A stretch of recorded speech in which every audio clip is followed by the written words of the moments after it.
بص يا صاحبي بقى، عشان تعرف تنزل من اللينكات اللي انا بسيبها لك. تمام. الناس اللي ما تعرفش يعني ايه وصف لحد دلوقتي، بتدوس على افضل نسخة واتساب ضد الفيروسات زي كده، وبتلاقي كلمة قراءة المزيد اهي.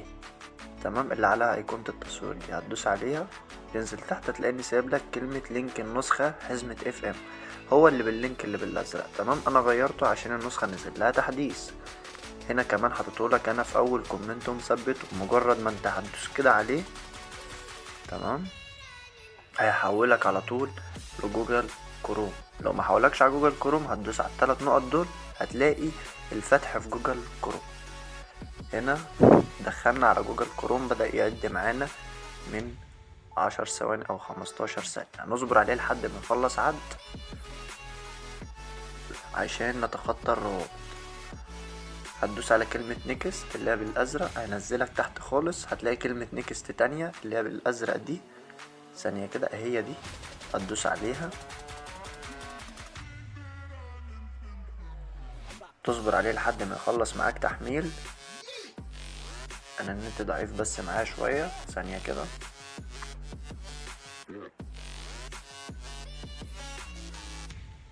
استنى لحد ما يحمل معايا وهرجع لك على طول. حمل معايا اهو، جاب لي تاني 15 ثانية. هنصبر عليه برضو لحد ما يخلص معانا عد. هوقف الفيديو لحد ما اخلص واجيلك. وبعد ما اخلص عد هيجيب لك كلمة كونتينيو اللي هي دي، اللي هي بالازرق دي اهي. هتدوس عليها، نزلك تحت تاني، هتلاقي كلمة نيكست اللي هي بالازرق دي، مربع الازرق ده. هتدوس عليه هيجيب لك اب، هتدوس على علامة الاكس دي، اب يعني اعلان. هتدوس على الاكس دي من فوق، هيبدأ يعد معاك اخر 15 ثانية عشان يبدأ يحولك على نافذة التحميل. هقف الفيديو برضو لحد ما اخلص عد وارجع لك على طول. وادي خلص عد معانا اهو، يور لينك سينك. تمام، هندوس على كلمة نيكست تاني بالازرق، وهنلاقي كلمة نيكست تاني بالازرق. هتدوس عليها كده، بدأ يحولنا على صفحة الكابوتشا. انت كده خلاص في اخر حاجة خالص عشان تقدر تحمل النسخة. هتنزل لتحت هتلاقي كده انا لست برنامج روبوت. هتدوس على المربع الصغير ده، هيفتح معاك اعلان. هتدوس، هترجع واحدة. تمام اهي، رجعت واحدة. هتدوس عليها تاني، هيتعمل بعلامة الصح. تمام، لو ما تعملش بعلامة الصح بيديك شوية صور كده بتختار منهم، يعني يبقى يكون عشان يكون عارف انت برنامج روبوت ولا شخص فعلا داخل تحمل التطبيق. هتلاقي كلمة نيكست بالازرق برضو، هتدوس عليها هيفتح معاك اعلان. هترجع كمان واحدة، هتدوس على كلمة نيكست تاني. خلاص كده رابطك جاهز تقريبا، فاضلك 10 ثواني. بيقولك هنا صلى على النبي عليه الصلاة والسلام. هتصبر لحد ما ال10 ثواني دول يخلصوا، وبعد كده هتلاقي كلمة جيت لينك. تمام، جيت لينك بالانجلش. تمام، هنا بس عقبال ما يحمل اعلانات عشان يبدأ في العد. هنا لو علق زي كده هتدوس على كلمة يرجى الانتظار. تمام، هيحولك لصفحة اعلان هترجع منها تاني. هتيجي نشوف العد كده، العد بدأ يشتغل معانا بدون اي مشكلة. ننزل تحت 1 ثواني، تنزل تحت بس السلام، هتدوس على كلمة متابعة، هيعرض عليك اعلان، هترجع. ادي النسخة. تمام، تمام، هي دي النسخة دي. اول نسخة انا نزلتها. الفيرجن الجديد بتاع النهاردة هيكون الفيرجن 2. تابع معايا الشرح عشان تعرف ايه المميزات الموجودة في النسخة الجديدة. احب اقول لكم السلام عليكم ورحمة الله وبركاته. النهارده هتكلم على الفيرجن 2 والتحديثات اللي انا عملتها لك فيها، وان شاء الله هتعجب كل المستخدمين. وان شاء الله الاضافات الجديدة اللي هتكون في النسخة، وحلت لك جميع كل الاخطاء اللي كانت في الفيرجن القديم.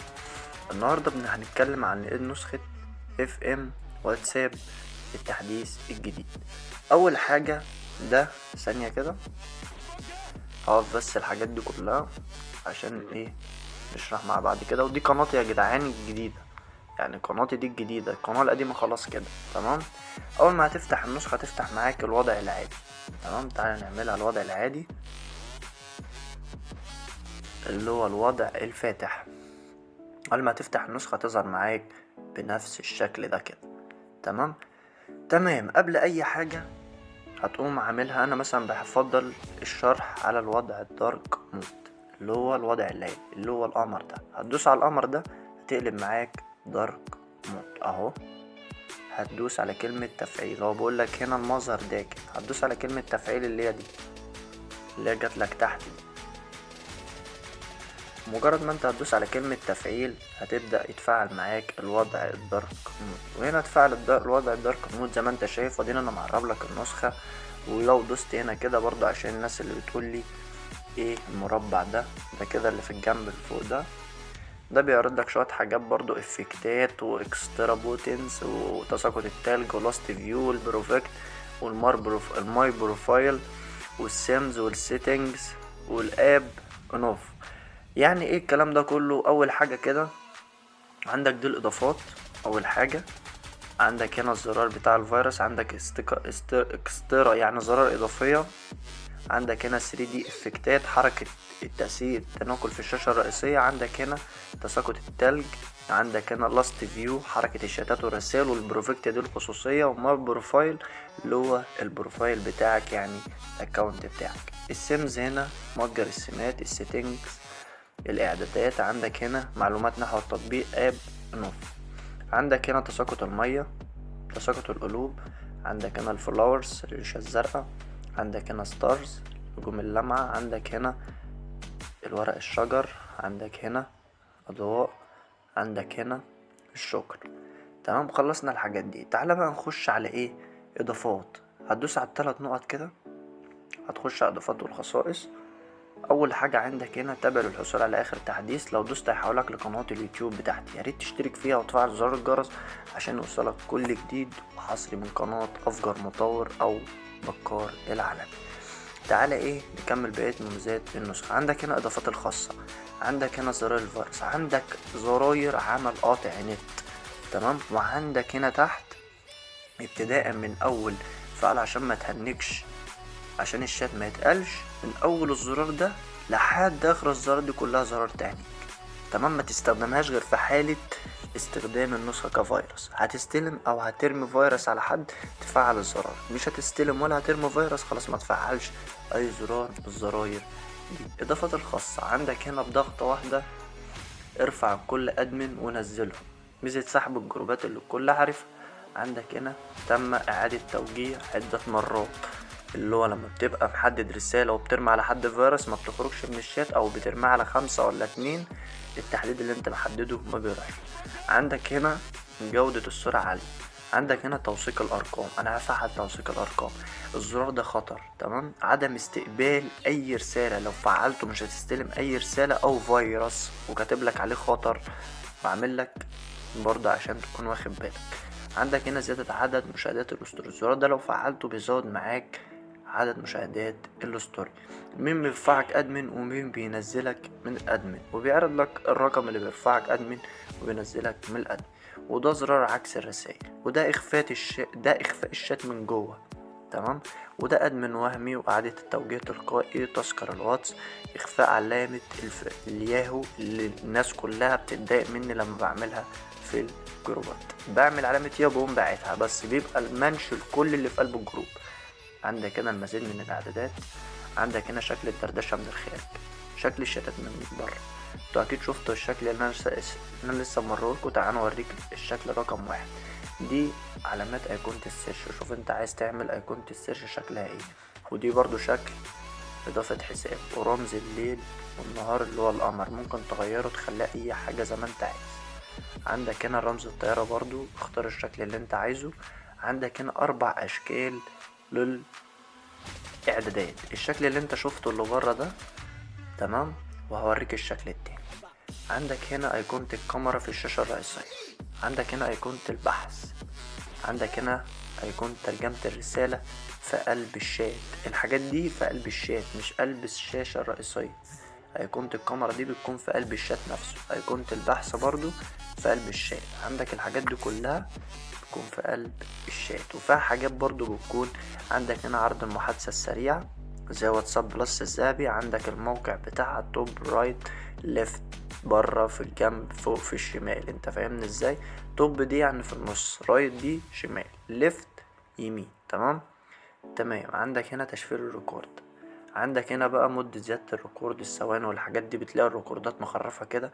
عندك هنا مخلفات الواتساب، لو الواتساب واكل مساحة من على الجهاز بتاعك بتقدر تنضفها من هنا. عندك هنا تساقط التلج، تعالى نفعلها. ده الهوم سكرين، اول حاجة دي الشاشة الرئيسية، اول زرين دول التساقط بيبقى في الشاشات من بره. الزرين اللي تحت دول بيكون كات سكرين، كات سكرين يعني في الشاشة بتاع الشات نفسها. طب انا مش هفعل بتاع الشاشة الرئيسية وهفعل بتاع الشات. تعالى بقى نختار ايه. انا هختار لايت. تمام. انا معرفش يعني ايه. تمام.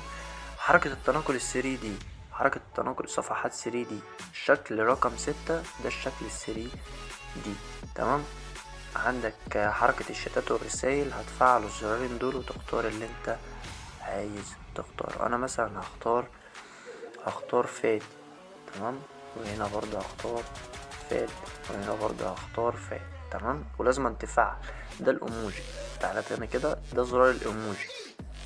تمام. وده زرار كونفرسيشن اللي هو الشتات من قلب جوه، وده في الهوم من بره حركة الشتات. تمام. وعندك هنا اخر تحديث للواتساب ده كماطي.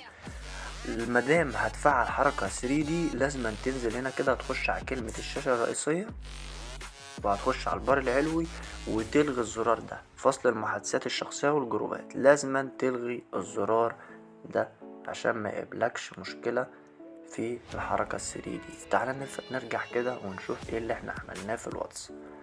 ادينا ده شكل الشات من بره، انا غيرت لك الشكل بتاعه، ودي حركة الشاتات اتفعلت معانا بدون اي مشكلة اهي. تمام. من بره اهي. وعندك ايه تاني، وعندك توثيق الارقام اللي هو بيكون علامة الصح قدام الرقم. تمام لحد هنا مفيش اي مشكلة. طب زرار عكس الرسائل، تعالى نبعت كده مثلا للشخص ده اي حاجة. ازيك يا بكار، عامل ايه، وحشني. باين لكم في الصوت ان هو اللي بيبعت مش انا اللي ببعت. تمام. طب هو ظاهر لي برضه في قلب الشات ان هو اللي بيبعت. طب انا دلوقتي عايز اعمل انا اللي ببعت وانا اللي برد عليه. هقول لك هتعمل ايه. زرار، وده شكل الاعدادات اهو اللي انا اخترته من البروفيل. تمام. تعالى تاني نخش على مزيد من الاعدادات. هنا كده عندك هنا 4 اشكال خصوصية، ده الشكل رقم 2 اللي انا لسه مرولك. تعالى نختار مثلا الشكل رقم 1. تمام. نعمل ايه تاني. عندك هنا الزراير الفيروسات، احنا فعلنا ثانية كده. احنا كده غيرنا شكل الاعدادات. عندك اضافات الخاصة هنا كده، توثيق الارقام اهو اللي هو العلامة الخضراء اللي انت شفتها بره. وعندك هنا زر عكس الرسائل، احنا كده لغينا عكس الرسائل. يعني كده الشات بقى طبيعي، والكلام اللي احنا بعتناه وكتبناه احنا هو بلنا كده اللي هو اللي بعده. عندك ايه تاني. عندك تعالى نغير شكل الشتات، نخليه مثلا 0. تمام. اللي هو الشكل العادي. تمام مفيش اي مشكلة. تعالى كده نرجع.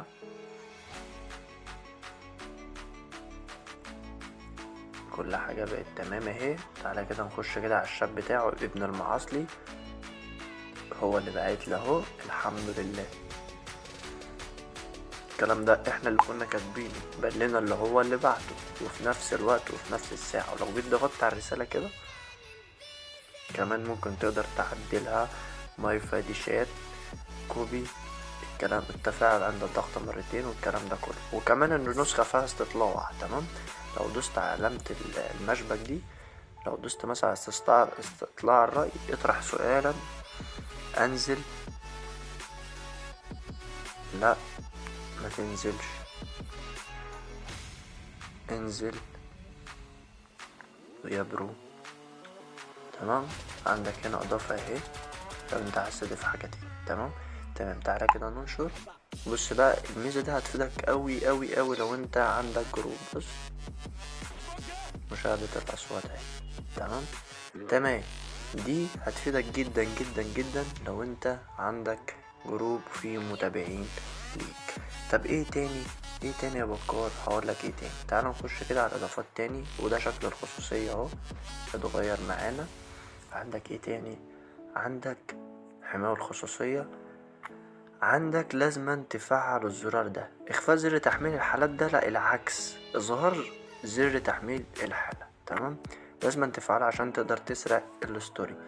عندك هنا متجر السمات، عندك هنا متجر سمات فيه اكتر من 4000 سيم، تقدر تحمل السيم اللي انت عايزه.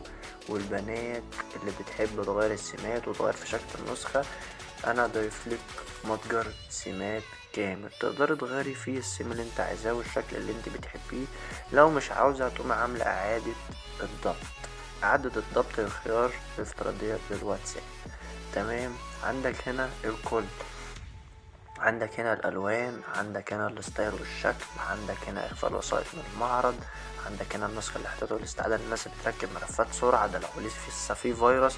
عندك هنا كوس كنترول نمبر هوب، عدد الرسائل اللي انت عايزها مزيفة في قلب الشات من بره، الرسائل اللي بتبقى مبعوتة لك وانت مش عايز ترد عليها، عايز تزيف الرقم زيفه، مش عايز تزيفه خلاص انت حر.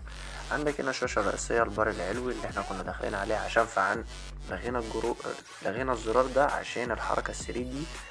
عندك ايه هنا تاني؟ عندك الاسطر، ضايف لك اسطر كتير. ستايل الشاشة، تعالى مثلا اختار الشكل رقم، انا هختار مثلا رقم 12. تمام، عندك هنا الحالة، خش على الحالة بقى، عندك هنا حالة اكتر من 5 دقايق. عندك هنا اسطر ستوري، هتقول لي ايه اسطر ستوري؟ هقول لك دلوقتي. احنا فعلنا هنا في الاسطر السطر رقم 12. تمام، تعال نفعل في اسطر ستوري الشكل رقم برضو 12. تمام. عندك ايه تاني هنا؟ مفيش حاجة هنا تاني، استنى كده، لا في حاجة تاني، هتنزل تحت هنا كده، لا مفيش حاجة تاني. تمام كده. شاشة المحادثة، عندك كل حاجة، اخفاء يكون جنب اسم المشرف، مش عارف ايه الكلام ده كله اللي انت عارفه، انا مش عايز اطول عليك بس في مدة الفيديو. تعالى بقى نرجع واحدة كده ورا، نشوف الحركة الثري دي ونشوف اسطر الكونفرسيشن اللي احنا ضفناه. ده شكل الكونفرسيشن اهو، دي الحركة الثري دي. تقدر برضو تغير، برضو مفيش اي مشكلة، مش لازم السطر رقم 12. على فكرة انا ضايف لك اكتر من، ضايف لك 20 سطر كونفرسيشن. مثلا هختار الشكل رقم 7. تمام، تختار سطر واحد، ما تختارش يعني ما تفعلش الاتنين دول مع بعض عشان النسخة ما تتحرقش معاك. احنا اختار هناك رقم 7، نختار هنا رقم 7. تعال بقى نشوف كده شكل الرقم الكونفرسيشن بتاع شكل رقم 7 شكله عامل ازاي. هيكون هو ده الشكل معاك، وهكذا تقدر برضو تغير 7 8. شوف انت بقى، شوف انت اختار اللي انت عاوزه. تمام، تعالى مثلا نختار مثلا الشكل رقم، خلينا مثلا في الرقم 15. تمام، تعالى برضو نختار من هنا الشكل رقم 15. انا هختار الشكل رقم 15، ده اخر سطر كونفرسيشن انا هجربه معاكم، ده الشكل رقم 15. تمام، عندك ايه تاني؟ هقولك عندك ايه تاني. عندك افكتات، الافكتات دي هقولك يعني ايه افكتات دلوقتي. انا عارف ان انا طولت عليك في مدة الفيديو، مجرد ما تسحب الولد الصغير الازرق ده، اسحبه كده.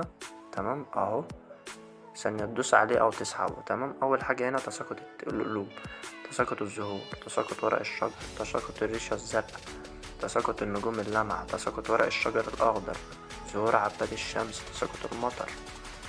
تمام، عندك هنا الخط المتحرك اللي هو الأف فيو. تمام، وقف بقى التساقطات دي كلها عشان تشوف برضو الخط اهو، ده الخط المتحرك اهو اللي الناس كلها عارفاه، اللي بيكون متحرك في حتة في النسخة. طب انت عايز تغير شكل الخط ده، مش عايزه ازرق، تمام، عايزه احمر، عايزه اصفر، اي حاجة. تمام، هتدوس على الحتة الاخيرة اللي تحت دي. تمام، بروفكت كولر، تقدر تغير الشكل اللي انت عايزه. تمام اهو، ضايف لك كل حاجة، ومجرد ما انت ايه، انا مثلا عايزه احمر. تمام، تعالوا نخليه احمر مع بعض كده، تعالوا كده، انا هخليه احمر عشان الناس اللي بتقولي اهو خلينا احمر. بعد كده هتدوس على كلمة دون، وبعد كده هتدوس على كلمة دوت. تمام، بقى معانا بالشكل الاحمر زي ما انت شايف اهو.